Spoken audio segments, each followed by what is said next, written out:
من غير ما اضايقك ولا اسبب لك اي ازعاج. انت عارفه هو الفتره الاخيره لما تعب اكتر قربنا من بعض اكتر.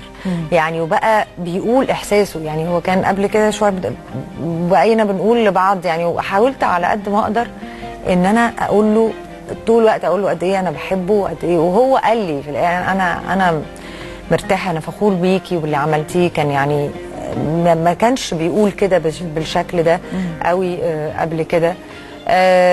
كأنك خدتي المشاعر بشكل مكثف بالظبط في الفترة الأخيرة. يعني كنت قريبة منه في المرحلة دي. طبعا كان صعب، أصعب حاجة في الدنيا إن أنت تشوفي حد أنت متعودة طول عمرك تشوفيه قوي وتشوفيه كويس، تشوفيه إن هو تعبان في الحالة دي طبعا يعني.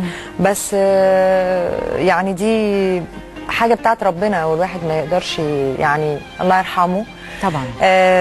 بقول لك يعني ساعات كده بيجي وقت اللي هو يعني اتساءل، بيبقى نفسي كده يبقى في اي كونكشن، يبقى يعني عايزه اطمن حتى، عايزه نفسي اشوفه مره. ما بتحلميش بيه؟ والله حصل لي مره واحده ان انا حلمت بيه، ببقى يعني نفسي قوي احلم. اصل هم بيحسوا بينا.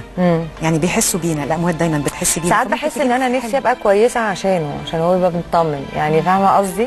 يعني بحاول ان انا برضو يعني كاني انا طول عمرك انت عندك مسؤوليه وعندك مسؤوليه نفسك، بس حاسه ان انا شايله مسؤوليه نفسي اكتر كمان يعني. ان انا يعني هو اكيد نفسه يشوفني مبسوطه، اكيد نفسه يشوفني ناجحه، نفسه يشوفني كويسه. لما كنت الفتره اللي اكتئبت فيها وكده، لا انا عارفه ان هو مش عايزني كده، مش عايز يشوفني كده. هو حتى في مرحله ان هو تعبان، اعملي اخرجي مش عارف ايه يعني. طب ما تتخيلي يا دره كده ان روحه محوطانه وابعتي له رساله طمني عليك.